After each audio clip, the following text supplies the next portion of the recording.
Ya, jadi teman-teman di sini bisa langsung mengakses akun SSCSN-nya masing-masing.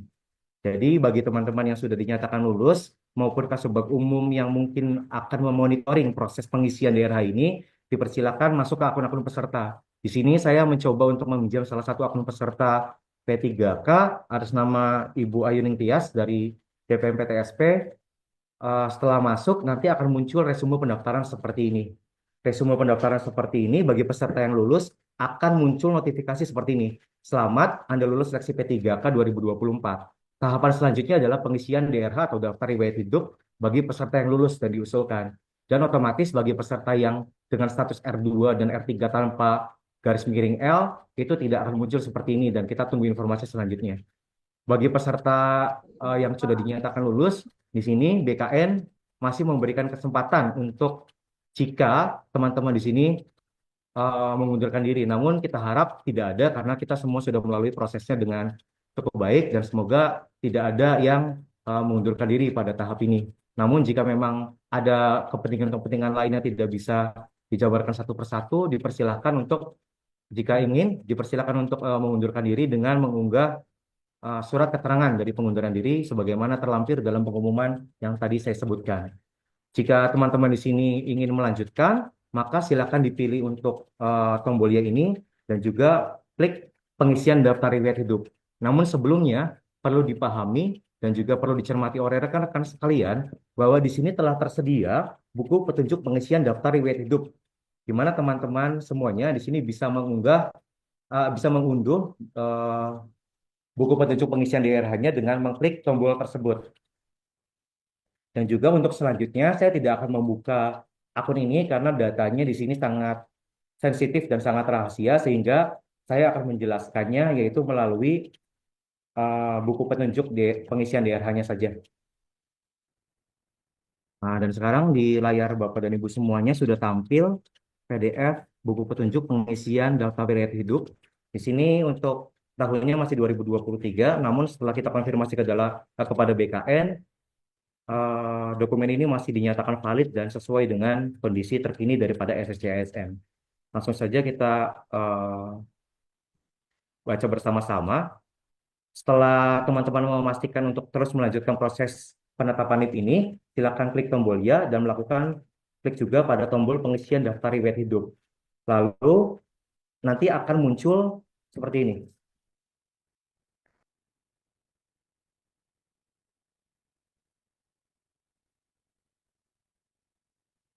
Bentar, saya zoom terlebih dahulu. Nah, akan muncul, lalu bisa ya, akan muncul seperti ini. Rekan-rekan sekalian yang masih memiliki masalah dalam proses pengisian atau pada saat pembuatan akun, dimohon untuk segera memperbaiki pada proses ini. Terutama kesalahan-kesalahan yang sering saya temukan adalah dalam proses pencantuman gelar di nama, lalu juga ada kesalahan dalam penulisan nama, yaitu dalam kelebihan spasi, kelebihan huruf maupun hal-hal lainnya yang tidak sesuai, itu silakan diperbaiki di sini. Di mana pada biodata itu kita dapat melengkapi pada kolom-kolom yang berwarna putih, sedangkan pada kolom-kolom yang berwarna abu-abu ini itu sudah tidak bisa dilakukan perubahan apapun karena sudah terblok oleh sistem. Kita di sini bisa melakukan pengisian dan juga perubahan pada kolom gelar depan ijazah, gelar belakang ijazah, jenis kelamin, dan lain sebagainya. Oke, langsung saja dalam proses pengisiannya seperti apa. Pada pengisian biodata ini, teman-teman dipersilahkan untuk mengisikan gelar depan ijazah bagi peserta yang melamar proses seleksi P3K ini dengan menggunakan pendidikan D3 atau S1. Hanya bagi yang melamar pada pendidikan D3 atau S1, yaitu pada jabatan penata layanan operasional dan pengelola layanan operasional. Selebihnya bagi teman-teman yang memiliki kualifikasi pendidikan D3 atau S1, tetapi melamar pada jabatan yang mempersyaratkan kualifikasi pendidikan SMA ke bawah, itu tidak diperkenankan untuk mengisi gelar depan ijazah maupun gelar belakang ijazah. Karena pada proses pengisian daftar riwayat hidup ini, itu peserta hanya dibatasi mengisi kualifikasi pendidikan yang sesuai dengan jabatan yang dilamar. Artinya tidak bisa mengisi kualifikasi pendidikan setingkat lebih tinggi daripada kualifikasi pendidikan yang dilamar. Jadi, saya ulangi, bagi rekan-rekan yang memilih formasi dengan kualifikasi pendidikan SMA ke bawah, yaitu SMP dan SD, itu tidak diperkenankan untuk mengisi gelar depan ijazah maupun gelar belakang ijazah. Sehingga jika tidak diisi, teman-teman bisa mengisinya dengan tanda strip. Jangan dikosongkan atau mengisi dengan tanda baca lainnya. Karena ini akan memengaruhi daripada SK yang akan terbit di kemudian hari. Jika rekan-rekan salah dalam mengisi data ini, maka akan memengaruhi daripada SK yang kami keluarkan juga. Dan itu akan memakan butuh waktu yang sangat panjang dalam proses perbaikannya. Sehingga teman-teman harus konsen dalam proses pengisian daerah ini. Sekali lagi, bagi rekan-rekan yang tidak memiliki pendidikan D3 atau S1 maupun tidak menggunakan kualifikasi pendidikan D3 maupun S1, mengisi gelar depan dan belakang itu menggunakan tanda strip saja, tidak menggunakan tanda lainnya atau diisi gelar lainnya seperti itu. Lalu untuk tempat lahir ijazah, ini diisikan tempat lahir sesuai dengan yang tertulis pada ijazah terakhir atau ijazah yang digunakan pada saat melamar. Artinya, jika di ijazah Bapak dan Ibu tertulis tempat lahirnya adalah Cirebon Kabupaten, maka di sini tempat lahir ijazahnya juga ditulis Cirebon dalam tanda kurung Kabupaten. Itu prosesnya pilihan, jadi jangan menulis secara manual. Silakan pilih Cirebon dalam tanda kurung Kabupaten. Dan bagi rekan-rekan sekalian yang pada ijazahnya itu tertulis setingkat kecamatan atau di bawahnya, silakan untuk menuliskan tempat lahir sesuai dengan ijazahnya adalah setingkat kabupaten kota. Contohnya seperti apa? Misalkan pada ijazah S1 saya tertulis tempat lahirnya adalah Kedawung, yaitu Kecamatan Kedawung. Maka saya tidak bisa mencari Kedawung itu di dalam tempat lahir ijazah. Karena apa? Karena Kedawung itu setingkatnya setingkat kecamatan. Sedangkan yang diminta pada sistem SSC-ASN ini adalah setingkat kabupaten kota. Maka kita tarik ke atas tingkat kabupaten kotanya, sehingga yang dituliskan di sini adalah Cirebon Kabupaten, seperti itu. Lalu jika terjadi perbedaan antara tempat lahir pada KTP dan juga tempat lahir pada ijazah, maka yang kita jadikan acuan dalam pembuatan SK ini atau penetapan NIP ini adalah tempat lahir yang tertera pada ijazah. Jadi jangan lagi bingung antara perbedaan antara tempat lahir pada ijazah dan KTP, karena yang digunakan adalah tempat lahir sesuai dengan ijazah setingkat kabupaten atau kota. Seperti itu. Sedangkan untuk tanggal lahir ijazah, lalu juga tanggal lahir KTP, itu sudah diisikan pada proses pendaftaran dan pembuatan akun kemarin. Pada proses ini sudah tidak bisa dilakukan perubahan kembali, seperti itu. Lalu untuk pada jenis kelamin, itu saya juga menemukan salah satu kesalahan daripada peserta pada saat proses seleksi kompetensi kemarin, di mana ada yang salah dalam proses pemilihan jenis kelaminnya. Di sini silakan Bapak yang salah dalam proses pemilihan jenis kelaminnya juga bisa dilakukan perubahan pada proses penetapan NIP ini, gitu. Lalu untuk status perkawinan itu sudah jelas, status perkawinannya silakan ditulis lajang atau sudah menikah atau cerai dan sebagainya. Dan juga ketika muncul pertanyaan, Mas atau Pak, pada saat proses pendaftaran saya belum menikah, namun saat ini saya sudah menikah. Itu seperti apa diisinya? Apakah mengikuti pada saat proses pendaftaran atau pada saat ini? Jawabannya adalah status perkawinan silakan diupdate dalam kondisi sekarang. Artinya jika sekarang sudah menikah, sudah memiliki buku nikahnya, maka silakan status perkawinannya ditulis menikah dan juga pada proses pengisian keluarganya nanti ditulis nama istrinya seperti itu. Dan juga agama, email, nomor ponsel silakan juga diisi dan juga nomor telepon juga diisi. Nah, untuk nomor telepon ini saya harapkan silakan diisi dengan menggunakan nomor telepon yang terhubung di WhatsApp. Karena jika nantinya ada hal-hal penting yang akan kita konfirmasikan kepada peserta, maka kita akan menghubungi peserta melalui WhatsApp. Karena di sini mungkin teman-teman adminnya tidak punya pulsa untuk menghubungi via telepon biasa, jadi silahkan eh, mencantumkan nomor HP yang terhubung dalam WhatsApp seperti itu. Lalu untuk alamat domisili dan juga keterangan lainnya, silakan diisi saja sesuai dengan ciri-ciri yang dimiliki Bapak dan Ibu semuanya. Sedangkan untuk alamat domisili, kita pastikan atau kita samakan persepsi bahwa alamat domisili yang dimaksud adalah alamat tempat tinggal Bapak dan Ibu sekalian saat ini. Jika alamat KTP dan alamat domisili Bapak dan Ibu saat ini berbeda, maka yang digunakan adalah alamat domisili saat ini. Saya bicara seperti itu karena kita bisa melihat bersama-sama petunjuk pengisian DRH perorangan di kolom bawah ini yang berwarna kuning, di mana di sini adalah berisikan petunjuk atau rambu-rambu atau hal-hal yang perlu diperhatikan oleh rekan-rekan sekalian. Di sini tertulis bahwa pada nomor 4 alamat domisili adalah alamat tempat tinggal saat ini. Maka jika terjadi perbedaan antara alamat KTP dan alamat domisili, silakan diisikan alamat domisili sesuai dengan tempat tinggal saat ini. Seperti itu. Diisi provinsinya, kabupaten kotanya, kecamatannya, kelurahan atau desanya. Jika kelurahan atau desanya tidak muncul, silakan ditulis lainnya dan juga ditulis secara manual. Namun jika tertera, silakan dipilih saja berdasarkan autofill yang tersedia pada sistem SSCSN. Dan juga untuk jalan, itu silakan ditulis lengkap. Nama jalan, jalan apa, dan alamat lengkapnya silakan ditulis di bawahnya, yaitu nomor rumah, RT, dan RW. Tidak termasuk nama jalan, nama desa, kecamatan, dan kabupaten. Karena nama kabupaten, kecamatan, kelurahan itu sudah diisikan di sini. Kalau Bapak dan Ibu sekalian menuliskan alamat lengkap di bawah ini sampai dengan nama nama jalan, nama desa, nama kecamatan, kabupaten, maka nanti alamatnya akan terdouble. Jadi yang diisikan di alamat lengkap hanya nomor rumah, RT dan RW-nya saja, sedangkan jalan, desa, kecamatan, kabupaten, kota, dan provinsi diisikan di sini, di atasnya.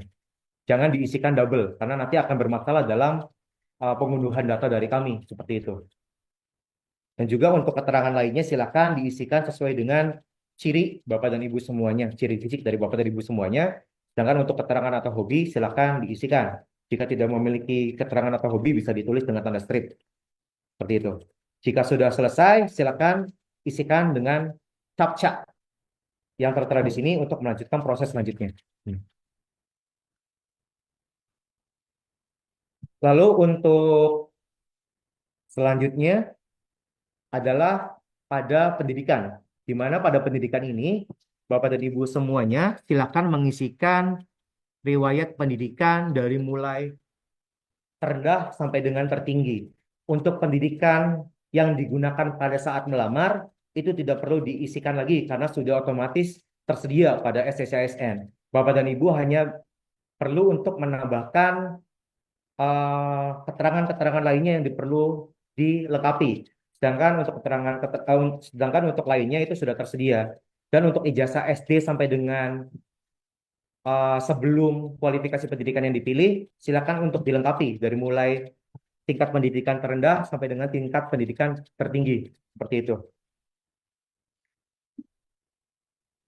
Di sini juga kita dapat melihat daripada proses pengisiannya, di mana pada data pendidikan ini kita isikan tingkat pendidikan yang kita gunakan, contohnya adalah S1, maka ini sudah otomatis terisi, terisi, dan kita hanya perlu melengkapi saja, yaitu melengkapi daripada nama perguruan tingginya atau nama sekolahnya untuk kualifikasi pendidikan SMA ke bawah, lalu juga gelar depannya, gelar belakangnya, seperti itu disesuaikan dengan data yang kita miliki, akreditasi terakhir, akreditasi sekolah atau perguruan tinggi pada saat Bapak dan Ibu lulus. Ya, jadi akreditasi adalah bukan akreditasi terbaru, melainkan akreditasi pada saat Bapak dan Ibu lulus, yaitu yang sudah dimintakan pada saat proses pendaftaran pertama. Lalu juga untuk tempat adalah tempat sekolah atau perguruan tingginya, nomor ijazah adalah nomor ijazah yang dikeluarkan oleh pendidikannya, dan juga tanggal ijazah adalah tanggal yang tertera pada ijazahnya. Seperti itu. Nama pejabat penandatangan ijazah adalah nama daripada pejabatnya, bukan nama jabatannya. Seperti itu. Dan juga ini warningnya, sekali lagi, ada warning di setiap halamannya atau di setiap prosesnya, di mana warningnya adalah perlu diketahui bahwa peserta tidak dapat menambahkan pendidikan lain yang setingkat dengan pendidikan yang digunakan untuk melamar atau pendidikan yang setingkat lebih tinggi. Ya, itu sudah sesuai dengan apa yang saya dijelaskan di awal, bahwa peserta tidak dapat menambahkan kualifikasi pendidikan yang lebih tinggi daripada kualifikasi pendidikan yang digunakan pada saat melamar. Artinya ketika Bapak dan Ibu semuanya memiliki kualifikasi pendidikan S1, tetapi pada saat melamar tersedianya formasi SMA, maka Bapak dan Ibu tidak bisa menambahkan kualifikasi pendidikan S1-nya. Dan juga bagi yang melamar pada pendidikan S1 dan juga Bapak dan Ibu memiliki ijazah S2 atau S1 dengan kualifikasi pendidikan lain, contoh saya lulusan sarjana ekonomi, tapi saya juga punya sarjana teknik atau saya punya S2 magister manajemen. Saya tidak bisa menambahkan ijazah S1 teknik saya dan juga tidak bisa menambahkan S2 manajemennya saya karena saya tidak bisa menambahkan kualifikasi pendidikan yang setingkat lebih tinggi maupun yang setara dengan kualifikasi pendidikan yang digunakan pada saat melamar. Ini perlu diperhatikan juga oleh Bapak dan Ibu Kasubag Umum untuk diperhatikan jangan sampai salah dalam proses pengisian ini. Karena sekali lagi, kesalahan dalam proses pengisian ini dapat satu, menggugurkan proses daripada DRH-nya. Dua, bisa juga membuat BTL atau berkas tidak lengkap dalam proses pengisian DRH-nya. Atau tiga, ketika dinyatakan lolos pun akan bermasalah dalam proses penetapan NIP dan penerbitan SK-nya. Dan itu akan berakibat panjang di kemudian hari. Untuk selanjutnya, ini juga sama. Nah, untuk selanjutnya, untuk pengisian riwayat seperti yang saya jelaskan tadi, dimulai dari SD sampai dengan ijazah terakhir yang dimiliki. Lalu untuk tingkat pendidikan SD, SMP, SMA, itu memasukkan tingkat SD, SMP, SMA, memasukkan jurusannya itu sekolah dasar bagi yang SD. Jadi kan SD kan tidak ada jurusannya. Diisikan saja jurusannya sekolah dasar. Atau yang SMP ditulis SLTP atau SMP, yang SLTA juga ditulis SLTA atau SMA. Seperti itu karena tidak memiliki jurusan. Sedangkan yang memiliki kualifikasi pendidikan SMK, jurusannya silakan ditulis jurusan SMK-nya apa, misalkan pengadministrasi perkantoran kah atau tata boga kah atau apapun itu seperti itu. Dan juga untuk tingkat pendidikan perguruan tinggi, masukkan nama prodi atau jurusan yang sesuai dengan ijazah yang dimiliki oleh Bapak dan Ibu semuanya seperti itu. Jangan sampai salah. Lalu Anda dapat menambahkan atau mengubah daftar riwayat pendidikan dan kursus sebelum mengakhiri proses pengisian DRH. Jika sudah mengakhiri proses pengisian DRH, maka semua data tidak lagi bisa diubah. Jadi, lagi-lagi, ini sama seperti proses pendaftaran di awal. Jika sudah dilakukan eh, mengakhiri proses pengisian DRH, maka sudah tidak bisa lagi melakukan perubahan apapun. Jadi Bapak dan Ibu sekalian dimohon untuk berhati-hati melakukan cross check dengan teman-teman lainnya dalam proses pengisian ini agar tidak lagi terjadi kesalahan seperti itu. Karena bukan berarti pada proses ini Bapak dan Ibu sekalian aman, masih dapat terjadi banyak sekali kemungkinan-kemungkinan yang terjadi pada proses ini. Jadi dimohon kehati-hatiannya dan juga ketelitiannya seperti itu. Lalu untuk kursus itu tidak wajib, jika dimiliki silakan diisikan, namun jika tidak memiliki tidak memengaruhi apapun seperti itu. Lalu untuk selanjutnya yaitu pada halaman pekerjaan. Nah, pada halaman pekerjaan ini Bapak dan Ibu sekalian dapat menambahkan riwayat pekerjaan yang selama ini Bapak dan Ibu sudah jalani. Di riwayat pekerjaan ini silakan untuk melakukan penambah pekerjaan, nanti akan muncul seperti ini. Instansi pemerintahnya silakan dipilih, untuk instansi atau perusahaannya silakan diisikan saja nama perangkat daerah atau unit kerja masing-masing daripada pelamar. Seperti itu. Untuk jabatannya silakan diisikan jabatannya per tahun. Jadi ini diisikan bukan berarti diisikan satu kali saja, yaitu di tahun 2024-nya tidak seperti itu. Diisikan itu dari mulai awal Bapak dan Ibu sekalian menghonor di unit kerja sampai dengan akhir. Seperti itu. Itu silakan diisikan saja agar datanya lengkap. Lalu untuk instansi perusahaannya diisikan unit kerja pada saat Bapak dan Ibu sekalian menghonor, jabatannya juga diisikan per tahun, tanggal mulai tanggal mulainya berapa, tanggal akhirnya juga berapa, itu diisikan saja per tahun. Seperti itu. Lalu juga gaji pokoknya silakan diisikan, disesuaikan dengan yang sebenarnya diterima oleh Bapak dan Ibu. Lalu nomor SK-nya, tanggal SK-nya dan juga pejabatnya juga diisi. Untuk pejabat, lagi-lagi silakan diisikan nama daripada pejabatnya seperti itu. Karena yang diminta adalah pejabatnya, bukan jabatannya. Sama seperti pada saat mengisikan daftar riwayat pekerjaan pada saat proses pendaftaran. Proses pengisian riwayat pekerjaan kurang lebih sama seperti itu.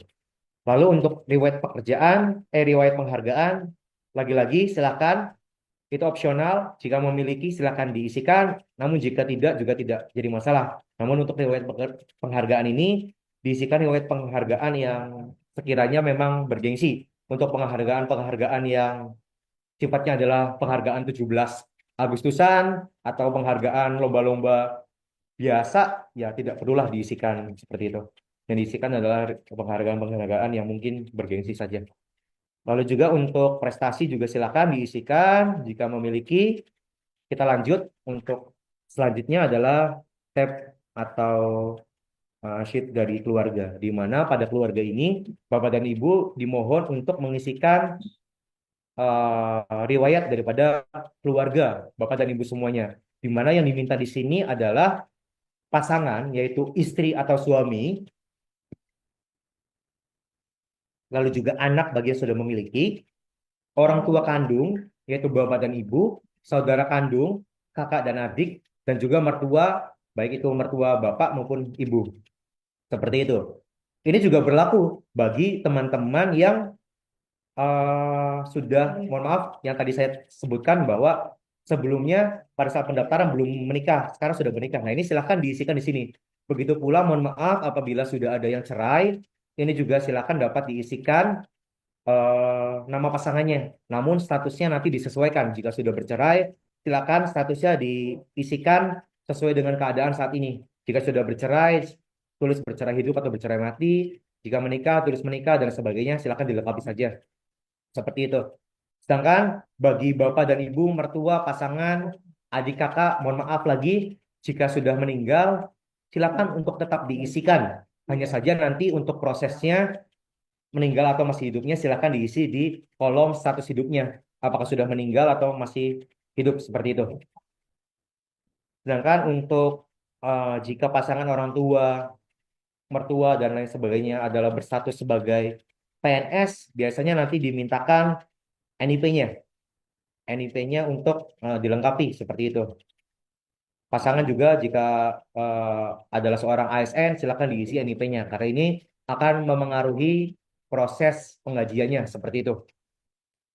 Lagi-lagi saya mohon bantuannya, mohon izin kepada Bapak, Ibu, Kasubag Umum dan Kepegawaian untuk memperhatikan hal-hal seperti ini karena sedikit banyaknya nanti ini akan memengaruhi pada saat proses penggajiannya seperti itu. Lalu, mohon izin sebentar.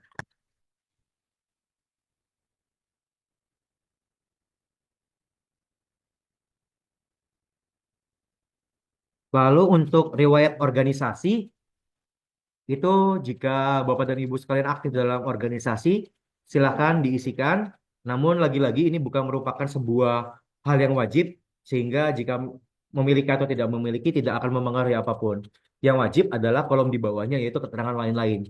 Di mana keterangan lain-lain ini akan diisikan apabila Bapak dan Ibu sudah selesai dalam mengurus pembuatan SKCK, surat keterangan sehat jasmani dan rohani, lalu juga surat keterangan bebas nafsa, seperti itu.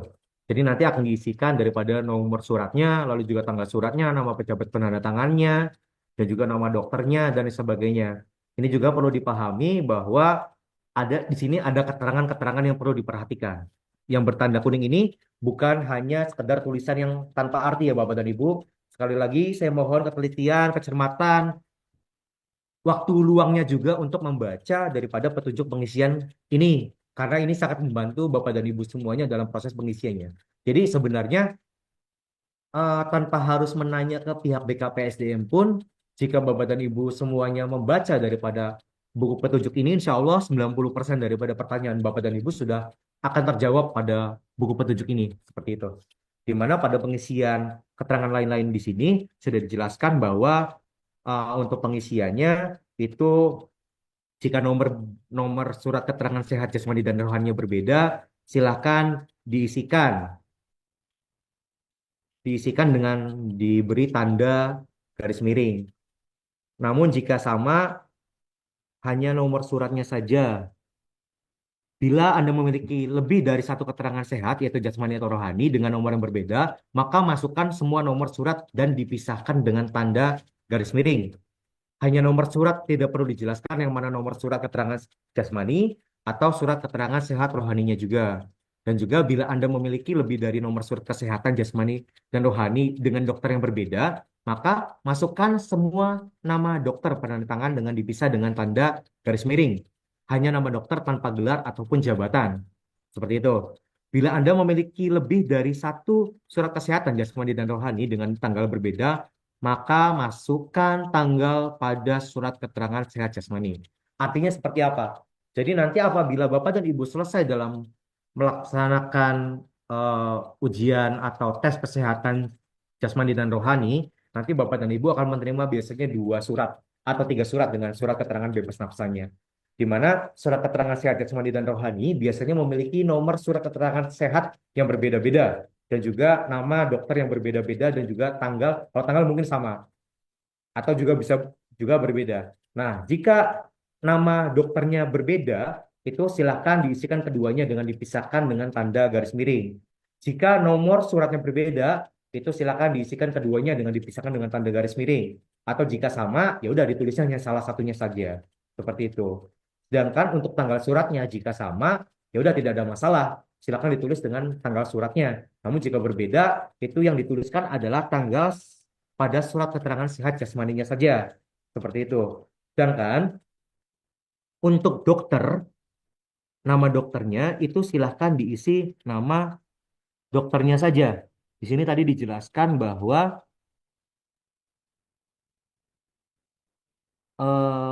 mana ini?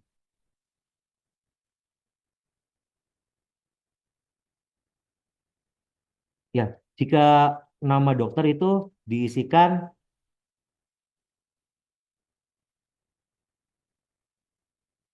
tanpa gelar ataupun jabatan, hanya nama dokternya saja.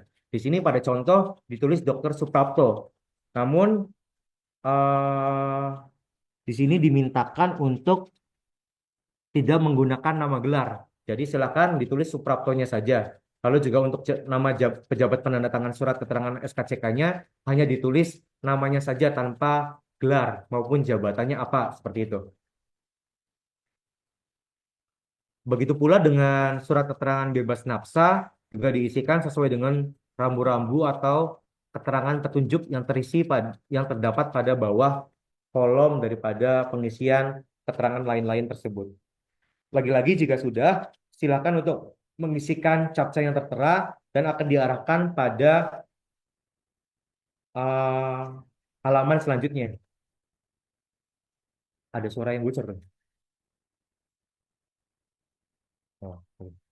Lalu untuk pada halaman terakhir itu nanti akan dimintakan untuk dokumen-dokumen yang perlu diunggah pada saat proses ini.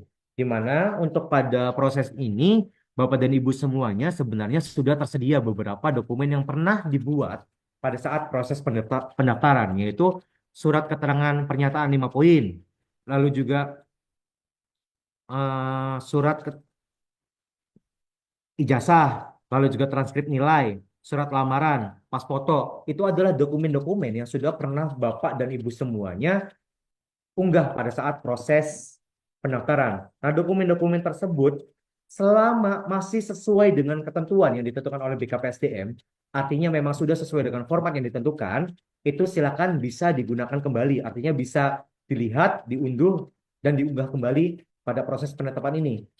Sekali lagi, kata kuncinya adalah sudah sesuai dengan ketentuan persyaratan yang ditentukan oleh Panitia Seleksi Daerah Pemerintah Kabupaten Cirebon.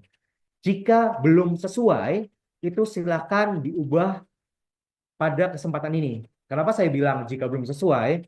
Karena pada kenyataannya, pada proses pelamaran kemarin masih ada beberapa teman-teman yang belum sesuai dengan dokumen yang disyaratkan oleh kita. Namun karena kebijakan daripada Panitia Seleksi Nasional, akhirnya itu masih dimaafkan. Maka dalam proses ini adalah kesempatan bagi Bapak dan Ibu sekalian untuk memperbaiki dokumen-dokumen yang terjadi kesalahan pada saat proses pendaftaran di awal seperti itu.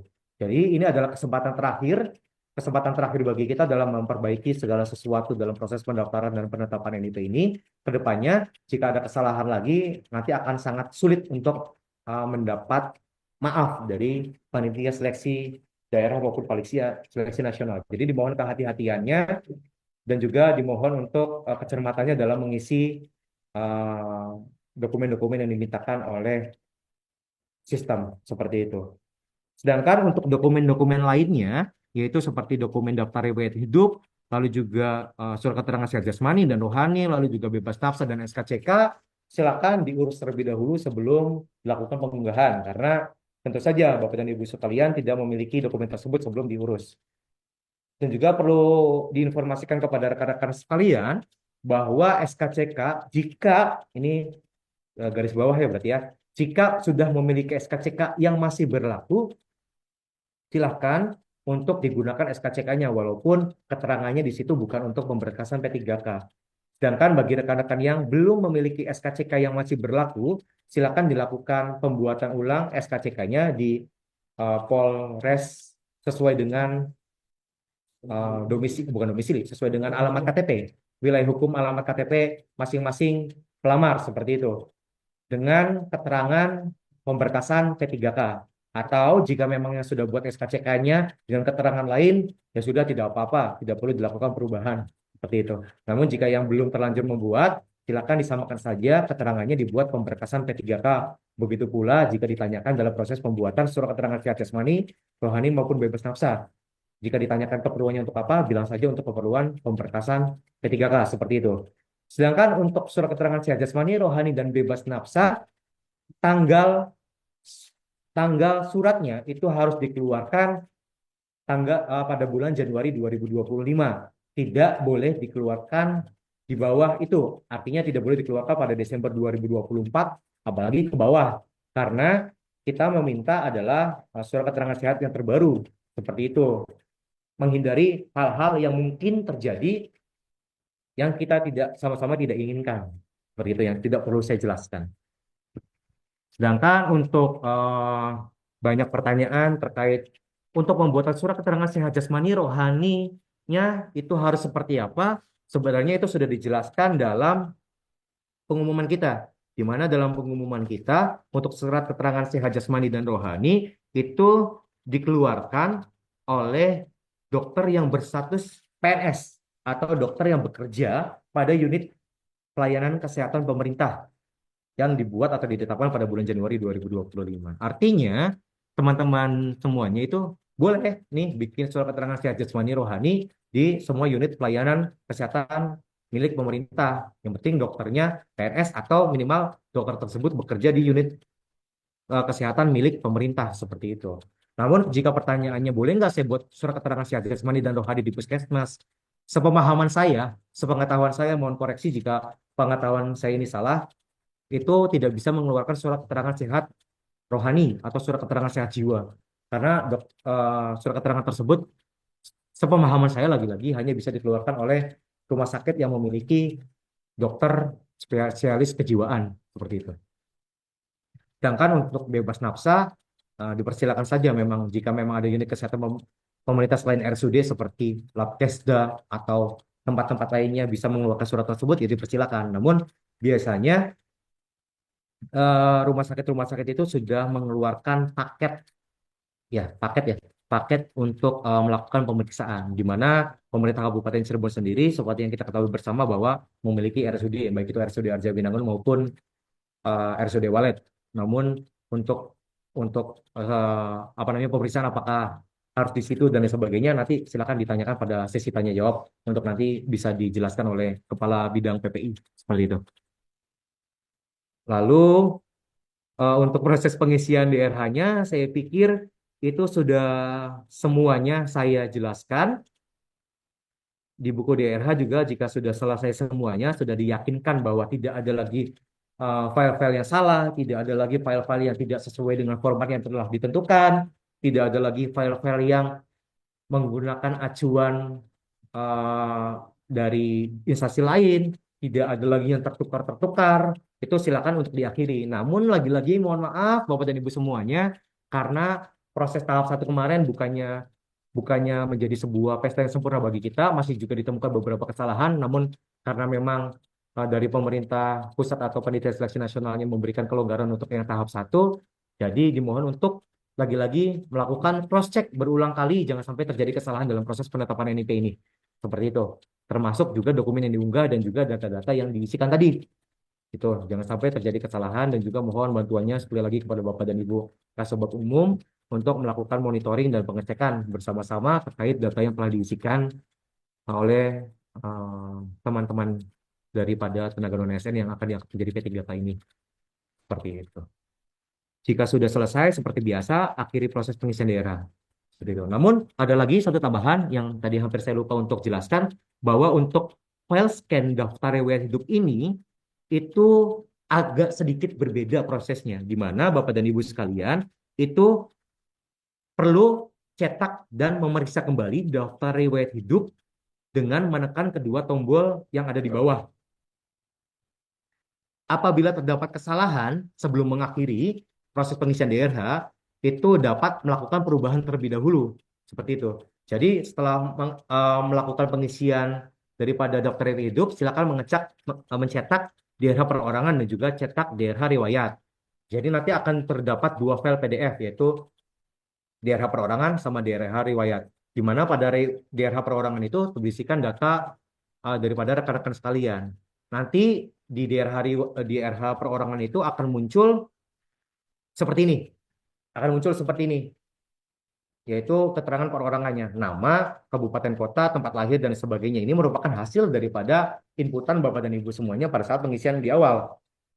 Yang bertanda bintang ini itu merupakan kolom, maaf, yang bertanda bintang ini merupakan kolom yang perlu diisikan secara manual atau ditulis tangan oleh Bapak dan Ibu sekalian. Di mana pada kolom nama ini akan muncul nama yang sudah diisikan oleh Bapak dan Ibu. Di kolom yang bertanda bintang ini, silakan menulis tangan. Tadi kan sudah dicetak dalam bentuk PDF, di print. Setelah di print ini, silakan ditulis nama sesuai dengan yang tertera di atasnya. Atau maaf, dituliskan dengan huruf kapital atau balok dengan tinta hitam, nama yang sesuai yang dimiliki Bapak dan Ibu sesuai dengan ijazah terakhirnya. Di sini nama harus sesuai dengan ijazah terakhirnya. Misalkan terjadi kesalahan, silakan dituliskan nama sesuai dengan ijazah terakhirnya. Seperti itu. Dan juga kabupaten kota tempat lahir silakan diisikan sesuai dengan kabupaten kota sesuai dengan ijazah atau yang sudah tertera di sini. Seperti itu. Dan juga tanggal lahir silakan ditulis tangan menggunakan tinta hitam dengan menggunakan huruf kapital. Jika sudah dinyatakan sesuai semuanya, kita lanjut ke pengisian daftar riwayat hidup yang riwayatnya. Ini juga silakan perlu dicek kembali, jangan sampai terjadi kesalahan. Jika sudah dinyatakan sesuai semuanya, silakan dilakukan penandatanganan dengan mengisikan Cirebon misalkan. Cirebon 10 Januari 2025 yang membuat diberi materai di sini Bapak dan Ibu. Materinya seperti apa? Karena ini sebenarnya materai bebas mau elektronik maupun tempel. Tapi ya kalau ribet-ribet pakai tempel pun tidak jadi masalah di proses ini. Silakan dituliskan tempat titik mangsanya, lalu diberi materai biasa juga tidak jadi masalah, lalu ditandatangani, nama jelas otomatis akan muncul di sini. Seperti itu. Nah, jika sudah dilakukan pengisian, itu Bapak dan Ibu silakan melakukan scan terhadap dua DRH tadi, yaitu DRH perorangan dan juga DRH riwayat. Scan-nya dijadikan satu file. File yang pertama adalah file daripada DRH perorangannya dan dilanjutkan file DRH lanjutannya. Nanti silakan di-combine. Jika memang masih kurang paham, silakan dipahami dan juga ditanyakan kepada yang lebih paham. Seperti itu. Untuk menyatukan atau mengcombine daripada DRH-nya. Menanyakan ke rekan-rekan yang lebih paham. Kalau ke BKPSD mungkin agak lama nih, slow respon nih. Karena sudah pada ketawa yang berada di sini. Seperti itu. Jika sudah selesai pengisian DRH-nya, silakan untuk diunggah pada dokumen unggah yang pada CSN tadi, seperti itu. Dan dilengkapi dokumen-dokumen lainnya, seperti surat keterangan sehat dan lain sebagainya. Jika sudah selesai semuanya, pada akhirnya silakan diakhiri untuk diajukan proses pengisian DRH-nya. Seperti itu, Bapak dan Ibu sekalian, tata cara dalam proses pengisian daftar riwayat hidup.